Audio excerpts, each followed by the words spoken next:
bahwa kalau musik ghina mithlul kalam, musik itu seperti omongan. Kalau baik maka berarti dia baik. Kalau tidak baik,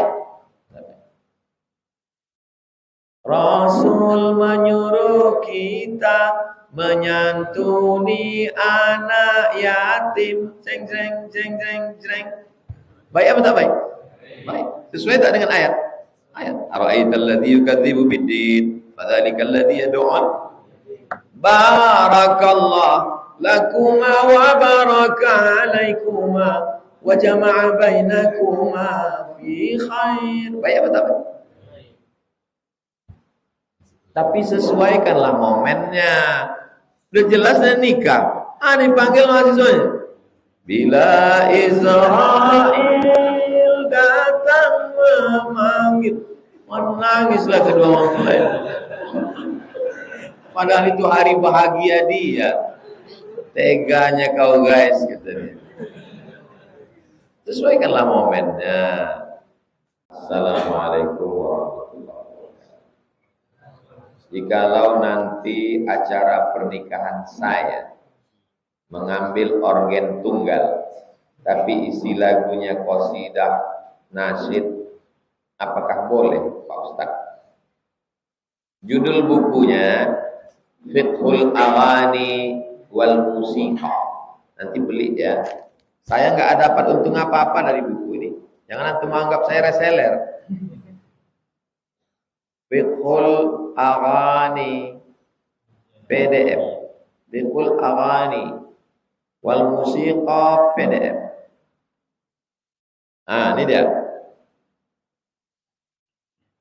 Fiqhul Ghina wal Musiqa fi Dhaw'il Quran was Sunnah. Saya baca kesimpulannya aja. Kesimpulannya di ujung, bahwa kalau musik ghina mithlul kalam, musik itu seperti omongan. Kalau baik maka berarti dia baik. Kalau tidak baik, Rasul menyuruh kita menyantuni anak yatim. Jeng jeng jeng jeng jeng. Baik apa tak baik? Baik. Sesuai tak dengan ayat?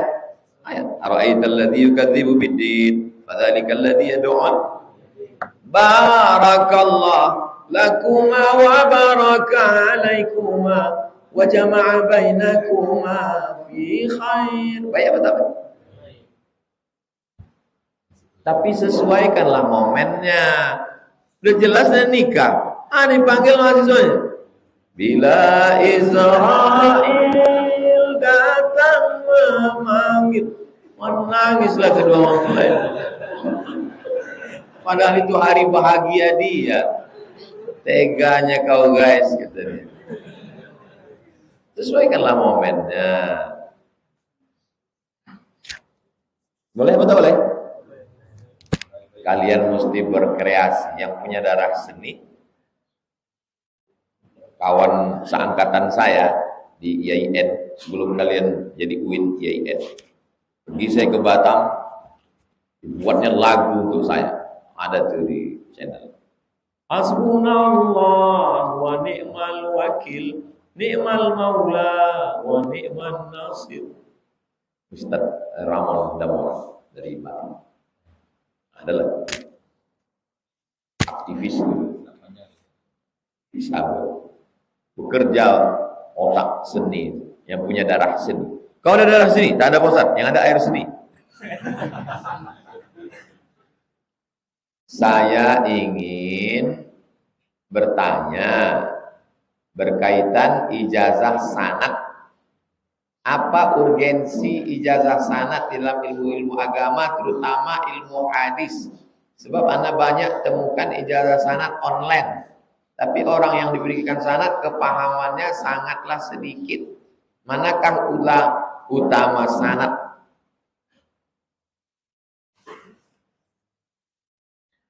Ini Imam Bukhari, ya kan? Imam Bukhari ini meninggalnya tahun 256. Ketemu dia dengan Nabi? Enggak. Dia dapat hadis ini dari gurunya. namanya Imam Abdullah bin Maslamah.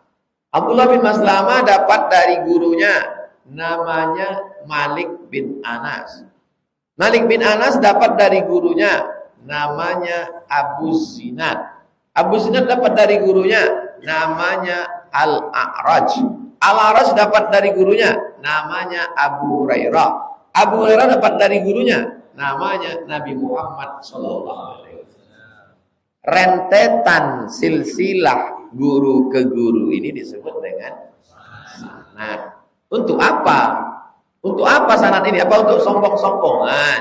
Saya punya sanad nih, saya punya sanad nih. Ini sanad saya. Sanad itu gunanya adalah untuk menjaga kualitas keilmuan. Dia baca dari awal sampai akhir, baru dia diijazahkan sanad gurunya. Karena datang sana ambil sanad. Itu bukan, itu namanya pengumpul kertas. Kolektor itu. Antum jangan jadi kolektor. Antum ngaji khatam ini, nanti baru khatam baru kita buat ijazah. Jadi antum dapat duanya. Kalau tidak nanti antum pulang ke kampung punya sanad ini, punya sanad ini, punya sanad ini, pas disuruh ngajar ada buku terjemahan. Paham? Fikih ada sanadnya, hadis ada sanadnya, qiraat ada sanadnya, tafsir ada sanadnya. Begitu dulu. Dulu sebelum berdiri universitas, kampus-kampus, menjaga kualitas keilmuan itu gitu, dia ngaji ke guru. Untuk menjaga kualitas. Apa hukumnya ketika sedang puasa, 1 jam lagi tiba waktu puasa, lalu kemudian haid? Dilanjutkan atau dibatalkan? Bukan dibatalkan. Kalau dibatalkan itu Allahumma barik lana, itu dibatalkan. Kalau menstruasi, mohon maaf, itu otomatis batal. Lalu nanti kalau menggantinya, apakah cukup 1 jam aja? Kok puasanya jam berapa? Aku dari jam 5 sampai jam maghrib aja. Kenapa? Kemarin itu batalnya di jam 5 kurang 10. Diulang lagi 1 hari. Nawaitu somawadin qodokan. Saya niat puasa besok mau gantinya 1 hari. Lalu untuk apalah kemarin yang saya puasa 13 jam itu Pak Ustadz? Boleh jadi yang 13 jam itu lebih ikhlas. Innamal a'malu. Antum masuk ke masjid. Masuk ke masjid, imam sedang sujud. Rakaat 1. Antum ikut sujud atau nunggu dia tegak? Ikut sujud. Banyak sekarang anak-anak muda setelah sholat tengoknya imam sujud. Sudah tegak baru. Kenapa kau tak sujud? Boleh jadi satu sujudmu karena kerendahan hatimu tak berharap apa-apa. Di situ turun kasih sayang. Di antara kita ini semua siapa yang paling mulia? Belum tentu saya. Saya karena saya guru, karena saya dikasih kursi, karena saya duduk, saya tidak. Boleh jadi antum yang bukan siapa-siapa, bukan apa-apa, datang ikhlas karena Allah. Boleh jadi karena syafaat antum saya masuk surga. Diaminkannya pula. Maksud amin. Kalau ada orang diampuni dosanya karena memberi minum seekor anjing. Hadis itu sahih kan? Tapi ada orang yang masuk neraka karena tidak mengasih makan seekor kucing. Artinya apa? Artinya kita kasih sayang Allah itu turun karena ada rasa kasih sayang dari hati kita kepada makhluk. Datang sahabat. Jadi jangan bayangkan sahabat itu orangnya diam, nggak ada tanya jawab. Yang mereka nanya, apakah kepada binatang itu juga ada balasannya ya Rasulullah? Kata Nabi, fi kulli kabidin ratbin sadaqah. Di dalam setiap hati yang basah. Maksudnya hati yang basah makhluk. Anjing itu hatinya basah kan? Basah. Basah maksudnya hidup. Kalau hatinya kering, itu ikan salai. Hati basah itu maksudnya hidup. Setiap perbuatan baik kita kepada makhluk hidup, ada kebaikan. Apa hukum mengasuransikan jiwa dan barang. Kata ulama kelompok yang satu, haram.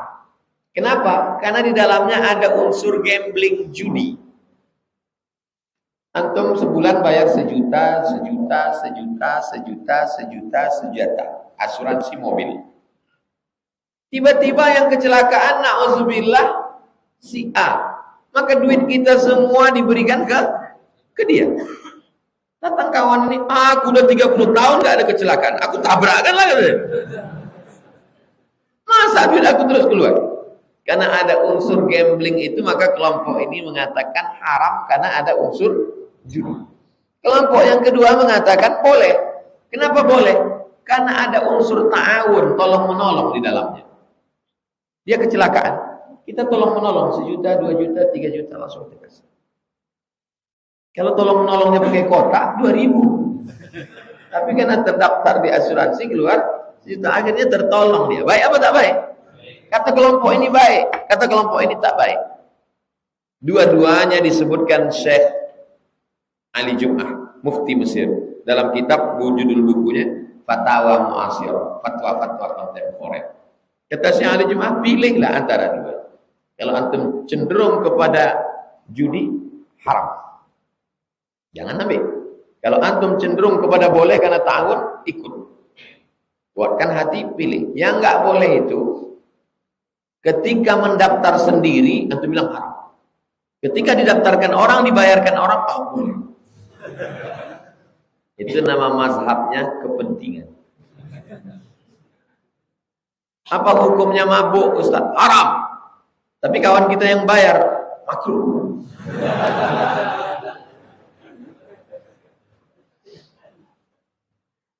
Mengadopsi anak dan kondisi kita mampu, apakah ada kewajiban kita untuk mengakikahkannya?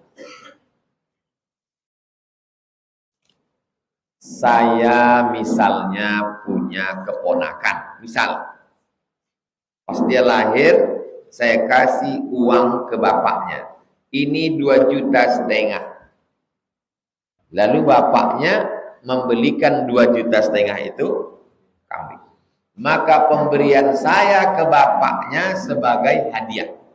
Bapaknya memotongkan kambing untuk anaknya disebut sebagai akikah. Anak yang lahir, orang tua melakukan 3. Pertama, tulbahu anhu yauma sabi'i, sembelihkan kambing untuk ungkapan silaturahim, undang tetangga, kawan, sahabat. Yang kedua, yuhlaku, cukur rambutnya. Rambutnya ditimbang seberat perak. 1 gram perak sekarang 70.000. Oh, kemarin saya pakai emas Pak Ustaz. Iya kalau rambutnya tipis, kalau gondrong 1 on, 100 juta. Islam tidak memberatkan, seberat perak. Jadi kalau kebetulan berat rambutnya 10 gram, 700.000. Belikan ke makanan, sedekah, silaturahmi. Wa yusamma, kasih nama yang baik. Potong kambing, cukur rambut. Jelas? Kalau dikasihnya kambing, kasih dia kambing, pemberian kambing dari si A kepada si bapak sebagai hadiah. Bapaknya mengakikahkan anaknya sebagai akikah. Mana yang terbaik? Membangun atau wakaf masjid, atau membantu membayar hutang saudara atau keluarga?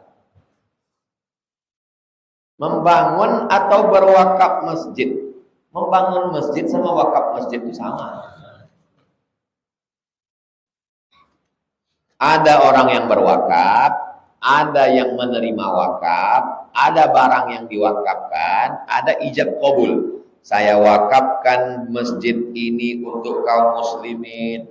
Apakah dia membalikan tanah atau semen, atau dibangunkannya satu diserahkannya? Kan ada orang model gitu kan? Bangunkannya serah. Wakaf. Mana yang lebih baik? Mewakafkan masjid atau membantu membayarkan hutang saudara, keluarga? Lihat situasi kondisi di daerah itu. Di jalan Kamboja, ada saudara kita terlilit utang sampai malu keluar rumah. Mana yang lebih bagus? Membangunkan masjid satu lagi atau menolong dia? Udah sebanyak-banyak ini. Ini lama-lama jalan Kamboja ini lebih banyak masjid dari orang. Ada musola, kita aja subuh 4 kali Rabu, 4 tempat. Musola, masjid, musola. Kalau tinggal jalan Kamboja, bantu. Ringankan dia. Saya punya kawan, dia dililit masalah. Saya tanya, gimana kau lepas dari masalah? Aku ada yang ngasih tahu. Gimana caranya? Pergi ke kampung, cari warung, tanya di warung itu orang yang punya utang paling banyak, yang malu keluar rumah. Tapi orangnya baik, bukan penjahat. Saya bayarkan, jangan tahu orang. Kasih tahu, setelah itu dimudahkan. Ada tak tuntunannya dalam hadis? Ada. Man yassara an mu'sirin yassarallahu anhu yaumil qiyamah. Siapa yang memudahkan urusan saudaranya, Allah mudahkan dia. Dengan syarat dan ketentuan berlaku. Ini kalau diamalkan jamaah gini, gua makin rajin orang utang ini. Memang orang ini tergesa memenuhi kebutuhan keluarga hanya untuk makan, bukan untuk jalan-jalan. Jangan ceramah saya ini ditelan bulat-bulat. Bagaimana cara dan hukum membayarkan hutang atau piutang yang orangnya sudah meninggal dunia? Cari ahli warisnya. Setelah dapat ahli warisnya, hutangnya berapa? 100.000. Tahun berapa? Tahun 80. 100.000 tahun 80 dengan 2022 sama? Jadi cara menghitungnya bagaimana? Emas. Tahun 80, 100.000 misalnya 1 gram. Maka di 2022 bayarnya 1 gram emas. 1 gram emas sekarang berapa? Sejuta berapa? Tapi karena kita udah lama kenal, sejuta aja lah. Bayarkanlah sejuta. Dulu aku ngutang ke bapak kalian 100.000, nih aku bayar sejuta. Sudah dicari ahli warisnya, tak ketemu. Serahkan ke lembaga yang dinikmati orang banyak. Namanya masalih ammah, kepentingan umum. Bukan per orang. Yang datang ke masjid ini, serahkan. Ini saya serahkan. Niatnya untuk membayarkan hutang pada orang, karena dinikmati. Masjid ini kan dinikmati orang banyak kan? Apakah betul mandi hujan bareng suami istri bagus untuk kesuburan? Antum ada hujan lebat, mandi. Setelah mandi, habis itu antum maaf berhubungan, tapi dengan istri, jangan dengan bini orang.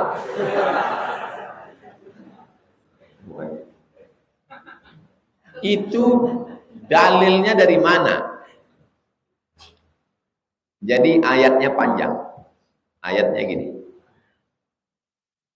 Faqul tustaghfiru rabbakum innahu kana ghaffar. Minta ampunlah kamu kepada Tuhanmu, Tuhan akan memberikan kamu ampunan.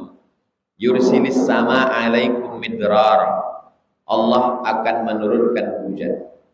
Wa yumdidkum bi amwalin. Kamu akan diberikan harta. Wa banin, akan diberikan anak. Wa ja'al lakum jannatin. Kamu akan diberikan taman-taman surga. Wa anhara, dan air yang mengalir.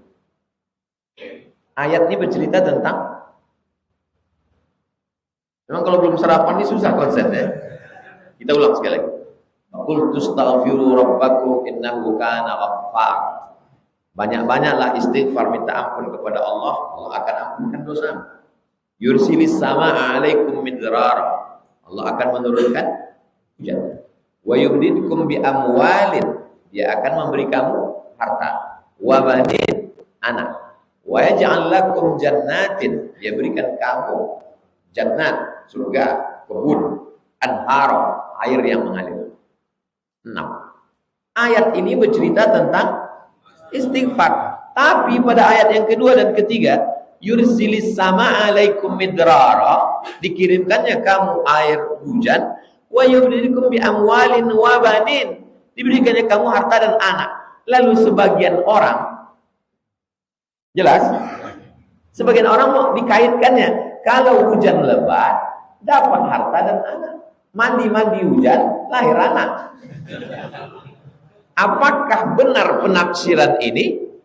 Kalau dikatakannya ini kebenaran Al-Quran, ternyata setelah mandi hujan anak tidak lahir, nanti orang akan menyalahkan Quran. Padahal yang salah, bedakan antara Quran dengan interpretasi. Orang mandi hujan lalu hamil bisa punya anak, itu ayat Quran atau interpretasi dia terhadap Quran? Interpretasi. Jadi kalau salah, yang salah Quran atau interpretasi? Jelas? Jadi untuk menguji kebenarannya, pergi ke SPOG, spesialis objin, spesialis kandungan. Tanya, ibu dokter yang ngaji, apa betul kalau orang mandi-mandi hujan ini berhubungan bisa hamil? Kata dokter, aku tidak tahu. Cobalah kalian mandi hujan gitu deh. Jadi yang beberapa tahun belum punya anak, nanti pas hujan-hujan lebat, coba mandi hujan. Yang jomblo tak usah dulu. Yang mandinya sekarang. Hujan lebat mandi, tanya kamu kok mandi? Persiapan mau nikah nanti.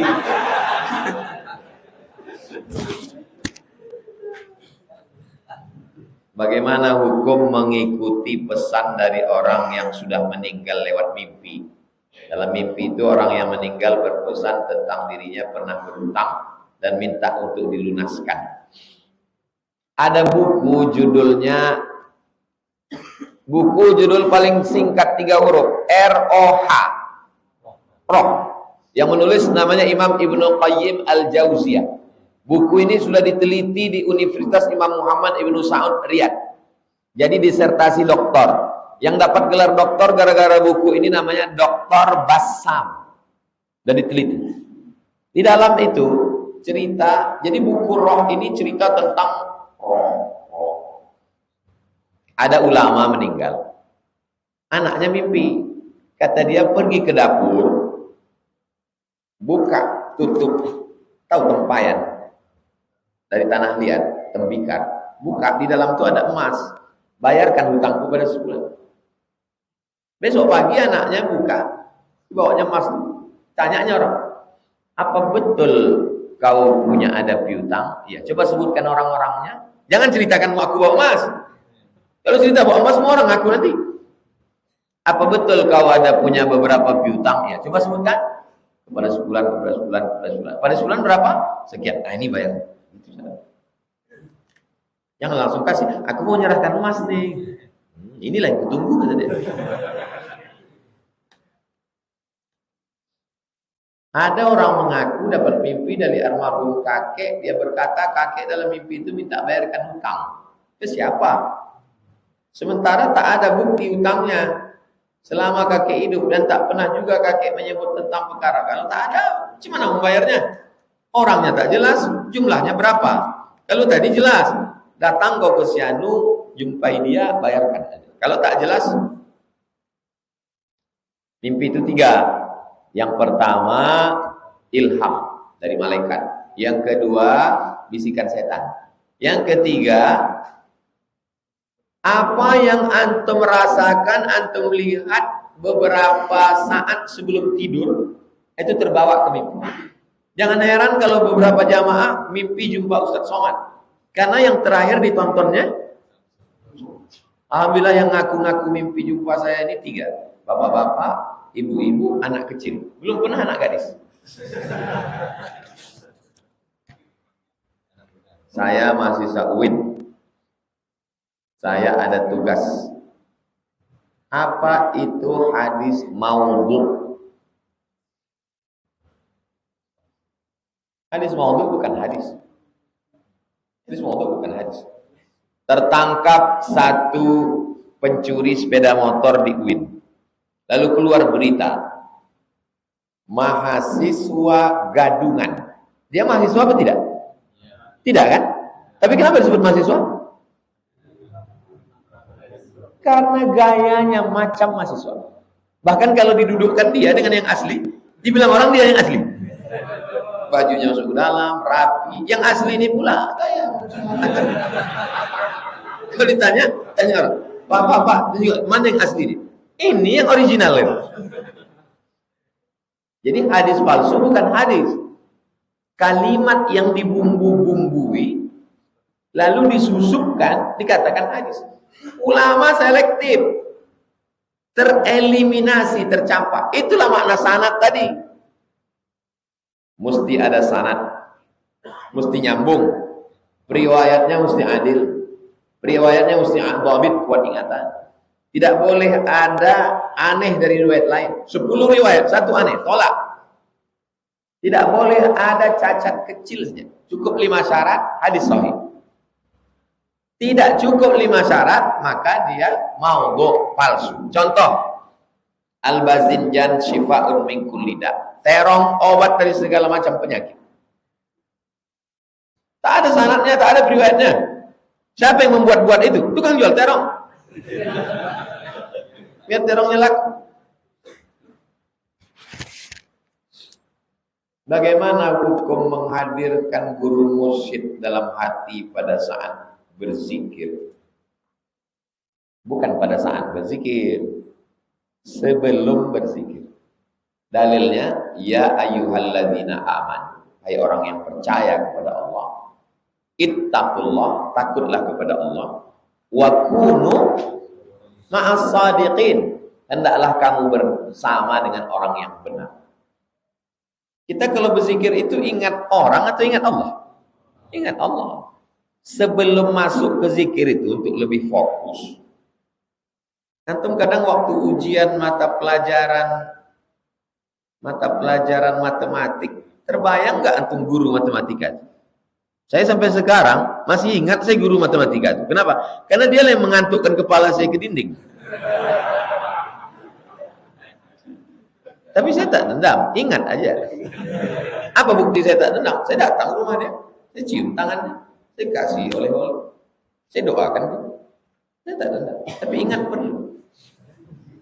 Jadi ketika antum mengingat guru antum sehingga antum lebih fokus, antum bukan sedang menyembah guru, menguatkan hati untuk fokus.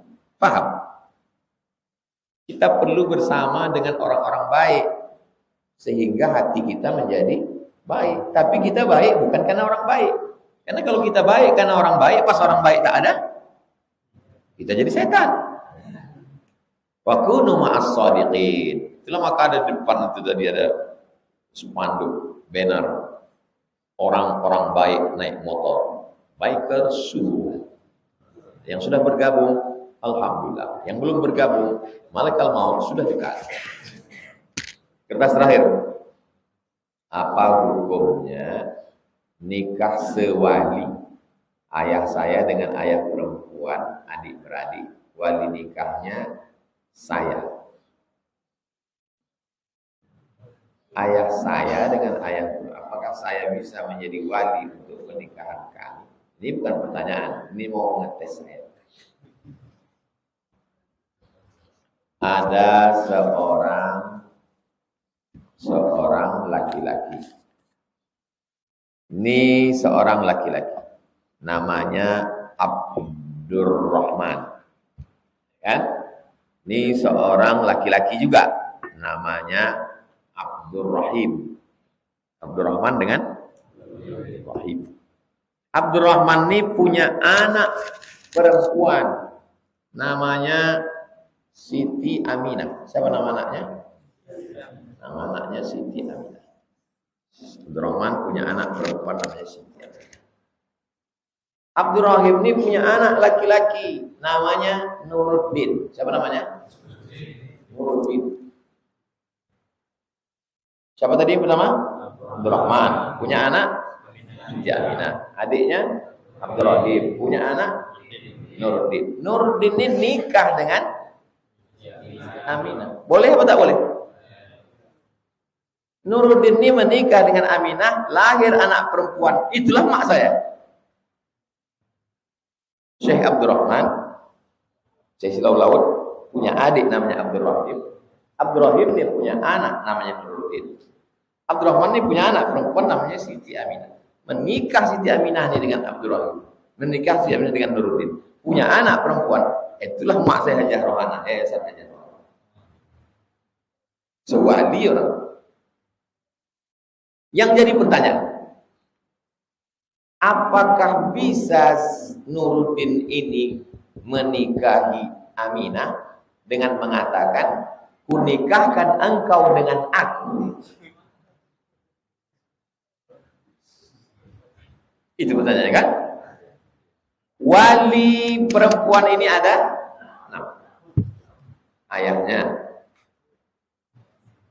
atuknya, abangnya, adiknya, abang ayahnya, adik ayahnya. Selama masih ada wali ini, maka saudara sewali ini tak bisa. Kenapa disebut ini saudara sewali? Karena ayahnya adik-beradik. Kalau emaknya dengan ayahnya adik-beradik disebut dengan sepupu. Paham? Jadi jangan kalau ayah kalian adik-beradik, itu sepupu saya. Enggak, sewali. Kenapa disebut sewali? Karena kalau meninggal semua wali ini, dia bisa menjadi wali. Tapi dia tak bisa mewalikan ke dirinya sendiri. Ke orang lain bisa. Jelas? Itulah kaji kita pada subuh. Mudah-mudahan bermanfaat. Kita akan lanjutkan hari Rabu yang ke subuh ini ada yang istimewa dari yang lain. Mana tamu kita tadi? Kita sholat 2 rakaat, nanti habis kita baru salam. Bang Daniel selamat datang. Dia hadir subuh. Doakan Bang Daniel. Kami sholat dulu 2 rakaat Bang Daniel. Habis itu kita baru silaturahmi. Assalamualaikum warahmatullahi wabarakatuh.